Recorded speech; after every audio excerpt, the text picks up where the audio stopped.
বেসামরিক স্থাপনায় ড্রোন হামলা চালাচ্ছে ইউক্রেন, দাবি রাশিয়ার।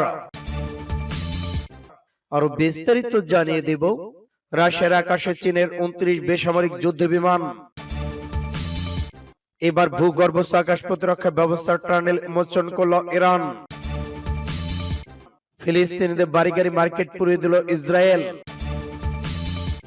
ভারত ও চীন বাধা না দিলে ইউক্রেন পরমাণু হামলা চালাবে রাশিয়া।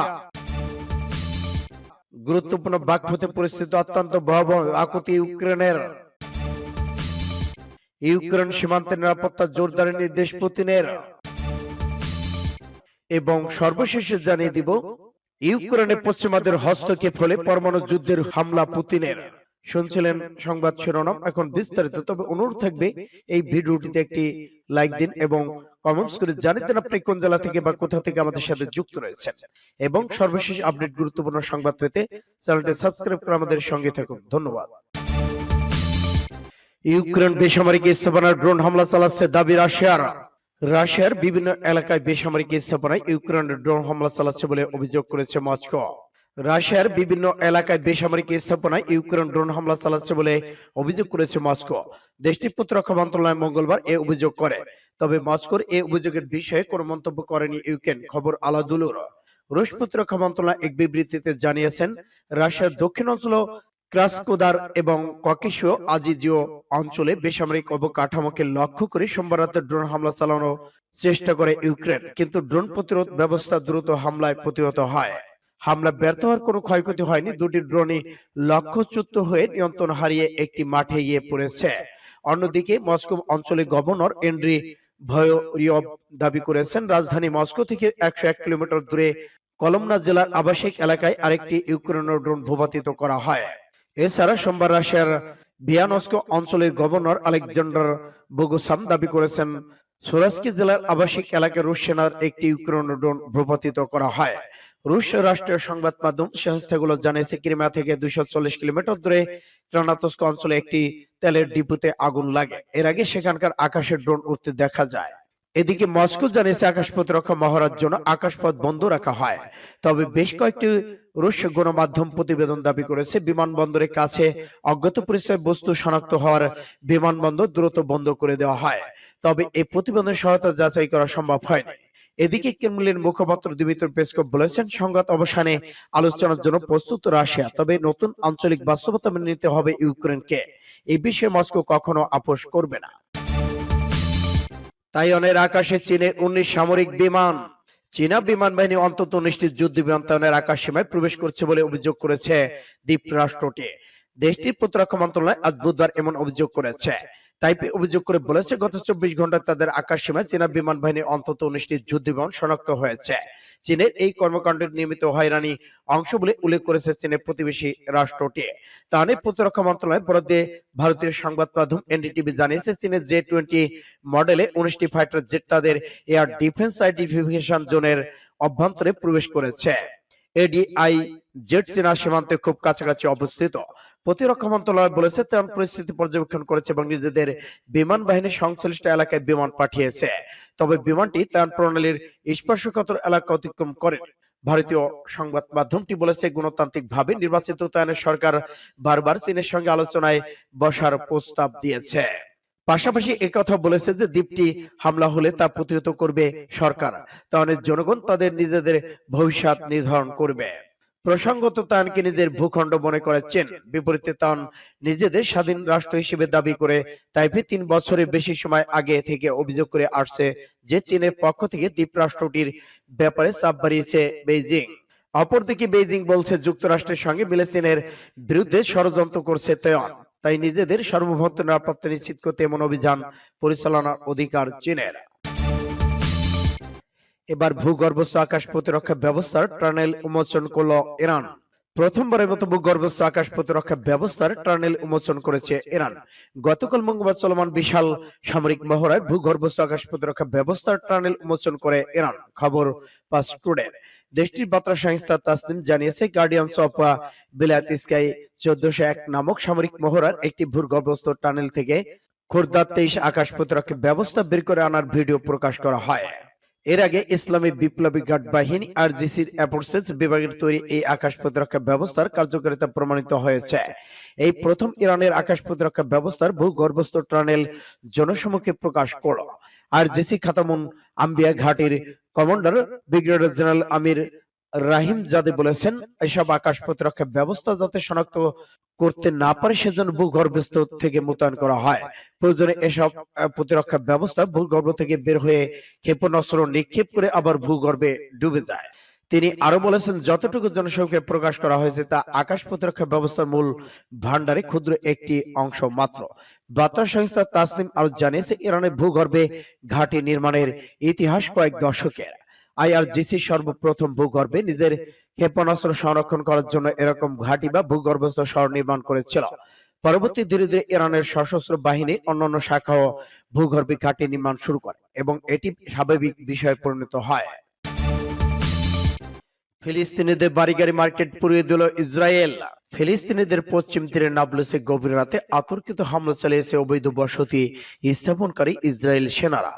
রোববার নাবলুসের হাওর নামক এক গ্রামে 2 ইসরায়েলিকে গুলি করে হত্যা করেন এক ফিলিস্তিনি। এই ঘটনার পর রোববার রাতে সেনাবাহিনীর সহায়তায় নাবলুসে ফিলিস্তিনি বাড়ি গাড়িতে আগুন ধরিয়ে দেওয়া হয়। কাতার ভিত্তিক সংবাদ মাধ্যম আল জাজিরা জানিয়েছে, অবৈধ বসতি স্থাপনকারী ইসরায়েলি অন্তত 300টি হামলা চালিয়েছে। এই হামলাকে ফিলিস্তিনি কর্মকর্তা সংগঠিত হত্যা সাধন বা লুণ্ঠন হিসেবে অভিহিত করেছেন। নাবলুসের দক্ষিণ দিকে গ্রাম যাত্রাতে গত রোববার শামিল আল আকসাদ নামে 37 বছর বয়সী এক ব্যক্তি পেটে গুলি লেগে মারা যান। ওই গুলিতে আহত হয়ে পরের দিন মারা যান তিনি। ইসরায়েলি হাতে প্রাণ হারানো শাহিত মাত্র 5 দিন আগে তুরস্ক থেকে ফিরেছিলেন তিনি। ভূমিকম্পে ক্ষতিগ্রস্তদের সহায়তায় তুরস্কে গিয়েছিলেন তিনি। ওমর আরো বলেছেন, তারা সেনাবাহিনীর দ্বারা শতভাগ সুরক্ষিত ছিল। পশ্চিম তীরে ফিলিস্তিনি কর্মকর্তারা গাজান ডাসলাস আল জাজিরাকে জানিয়েছে, অন্তত 30টি বাড়ি 100টি গাড়ি সংযোগ করা হয়েছে, তবে অগ্নিসংযোগ কেউ নিহত হননি। তিনি আরো বলেছেন, হামলার ব্যাপকতা যে কম সময়ের মধ্যে এটি হয়েছে তা অকল্পনীয়। তিনি জানিয়েছেন, এই হীন অপরাধে সহযোগী ছিল ইসরায়েল সেনারা। ভারত ও চীন বাধা না দিলে ইউক্রেনে পরমাণু হামলা চালাতো রাশিয়া। ভারত ও চীন বাধা না দিয়ে ইউক্রেনে পরাস্ত করতে পরমাণু অস্ত্র প্রয়োগ করতেন রুশ প্রেসিডেন্ট ভ্লাদিমির পুতিন। শনিবার আমেরিকায় মন্তব্য করেছেন। একই সাথে ইউক্রেন যুদ্ধের বর্ষপূর্তিতে ভবিষ্যৎ পরমাণু হামলার সংখ্যা প্রকাশ করলেন আমেরিকা পররাষ্ট্রমন্ত্রী সচিব অ্যান্টনি ব্লিংকেন। আগামী সপ্তাহে G20 বৈঠক যোগ দিতে দিল্লি আসছেন জো বাইডেন সরকারের পররাষ্ট্র সচিব ব্লিংকেন। তার আগে রাশিয়ার উপর ভারত চীনের প্রভাব সম্পর্কে করা মন্তব্য তাৎপর্যপূর্ণ বলে মনে করেছেন আন্তর্জাতিক কূটনৈতিক মহল। এক সাক্ষাৎকারে ব্লিংকেন মন্তব্য করেছেন যে ভঙ্গিতে ইউক্রেন যুদ্ধ নিয়ে আগ্রাসন দেখাচ্ছিল মস্কো, তাতে তিনি হয়তো পরমাণু বোমা ব্যবহার করতেন। ব্লিংকেন আরো বলেন, ভারত ও চীন বাধা না দিলে হয়তো এর দিনে ইউক্রেন যুদ্ধ শেষ করার জন্য রাশিয়ার প্রেসিডেন্ট ভ্লাদিমির পুতিন পরমাণু অস্ত্র প্রয়োগ করতেন। সম্প্রতি নিউ স্টার্ট চুক্তি ভাঙার কথা ঘোষণা করেছেন পুতিন। এই চুক্তি ছিল আমেরিকার সাথে কৌশলগত পরমাণু নিরস্ত্রীকরণ সংক্রান্ত। এরপরই মস্কোর বিরুদ্ধে নতুন করে সরব হয়েছে আমেরিকা। গুরুত্বপূর্ণ বাকপথে পরিস্থিতি অত্যন্ত ভয়াবহ, ইউক্রেনের আকুতি। দনেতস্ক অঞ্চলের বাকপথ শহরে ব্যাপক চাপের মধ্যে রয়েছে ইউক্রেনের সেনারা। বিশাল এই শহরকে 3 দিক থেকে ঘিরে ফেলেছে রুশ বাহিনী। এখন চলছে পুরোপুরি অবরুদ্ধ করার কাজ। আর মাত্র একটি ছোট রাস্তা খোলা আছে, যেটি দখল করলেই বাকমুত শাখা বিপুল পরিমাণ ইউক্রেন সেনা পুরোপুরি রুশ কবজায় চলে যাবে। এমন পরিস্থিতিতে বাকমুত থেকে সেনা প্রত্যাহারের ঘোষণা আসছে। সেখান থেকে ইউক্রেনের কমান্ডার কর্নেল ইউরু মাদিয়ার CNN কে বলেছেন, বাকমুতের ভয়াবহ পরিস্থিতির কথা বর্ণনা করেছেন। তিনি বলেন, এই শহরে এখন ভয়াবহ অবস্থা বিরাজ করছে। বাকমুতের প্রতিটি দিকে এখন কঠিন অবস্থা। তারা আমাদেরকে ঘিরে ফেলতে চাইছে। তবে সব থেকে খারাপ অবস্থায় উত্তর পাশের রাশিয়ানরা সেখানে বিমানবিহীন ভাবে আক্রমণ চালিয়েছে। CNN এর খবরে বলেছে, রাশিয়ার সেনারা এখন রুশে বাকমুতের উত্তর অংশ দখল নিচ্ছে এবং ইউক্রেন শহরটি নিয়ন্ত্রণ ধরে রাখতে ব্যর্থ হচ্ছে।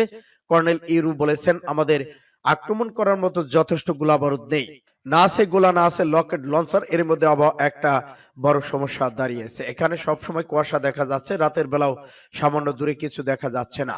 তাপমাত্রা গত 3 দিন ধরে 0 ডিগ্রির নিচে, ফলে জমে থাকা সবকিছু গলতে শুরু করেছে। দিনের বেলা সারাক্ষণ বৃষ্টি হচ্ছে, ফলে ইউক্রেনের সেনারা কিছু করতে পারছে না। ইউক্রেন সীমান্তের নিরাপত্তা জোরদারে দেশ পুতিনের। রাশিয়ার রাজধানী মস্কো থেকে 100 কিলোমিটার দূরে একটি শহরে একটি ড্রোন ভূপাতিত করার পর দেশটির প্রেসিডেন্ট ভ্লাদিমির পুতিন ইউক্রেনের সঙ্গে সীমান্ত নিয়ন্ত্রণ কঠোর করার নির্দেশ দিয়েছেন। কাতার ভিত্তিক সংবাদ মাধ্যম আল জাজিরা এক প্রতিবেদনের তথ্য জানানো হয়। প্রতিবেদনে বলা হয়, মঙ্গলবার মস্কো থেকে মাত্র ১০০ কিলোমিটার দূর দক্ষিণ পূর্বে ক্রমলোনা শহরে একটি ড্রোন বিধ্বস্ত হয়। এই ঘটনায় রাশিয়ার প্রতিরক্ষা মন্ত্রণালয় খুবই উদ্বেগজনক মনে হচ্ছে। ২৪শে ফেব্রুয়ারি রাশিয়া ইউক্রেন যুদ্ধের দ্বিতীয় বার্ষিকী হিসেবে চিহ্নিত। ১ বছর পর মস্কো ১০০ কিলোমিটারের মধ্যে একটি ড্রোন ভূপাতিত করা রাশিয়ার জন্য একটি বড় চ্যালেঞ্জ কিনা তা সময় বলে দেবে। মঙ্গলবার রাশিয়ার রাজধানীতে এক অনুষ্ঠান ভাষণ দেন প্রেসিডেন্ট পুতিন। সেখানে তিনি কোনো সুনির্দিষ্ট হামলার কথা উল্লেখ না করে নিরাপত্তা বাড়ানোর কথা বলেছেন।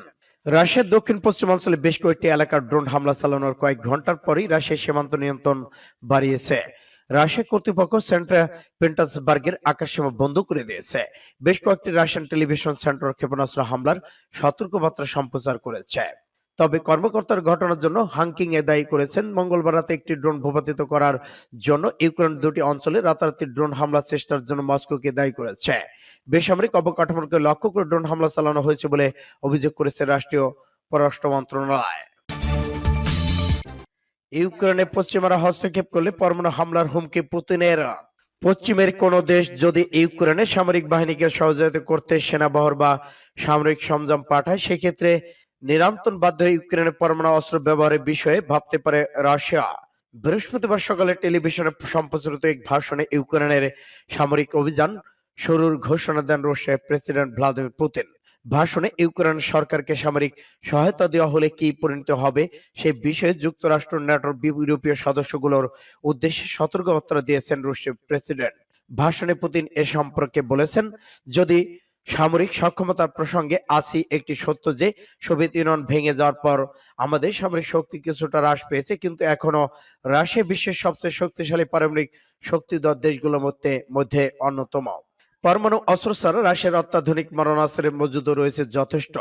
সুতরাং কোনো সম্ভাব্য আগ্রাসী শক্তি যদি আমাদের দেশে সরাসরি আঘাত হানার সাহস দেখায়, সেক্ষেত্রে অবশ্যই পরাজয় তার পরবর্তী অশুভ পরিণতির জন্য তার প্রস্তুতি নিয়ে রাখা উচিত। এখন পর্যন্ত বিশ্বে মাত্র একবারই পারমাণবিক অস্ত্রের ব্যবহার হয়েছিল। দ্বিতীয় বিশ্বযুদ্ধে দ্রুত সমাপ্তি টানতে জাপানের হিরোশিমা নাগাসাকি শহরে পারমাণবিক বোমা লিটল বয় ও ফ্যাট ম্যান নিক্ষেপ করেছিল যুক্তরাষ্ট্র। তৎকালীন মার্কিন প্রেসিডেন্ট হ্যারল্ড ড্রন্টামের নির্দেশে যে লক্ষ্যে এই বোমা ফেলেছিল যুক্তরাষ্ট্র, তা অবশ্যই সফল হয়েছিল।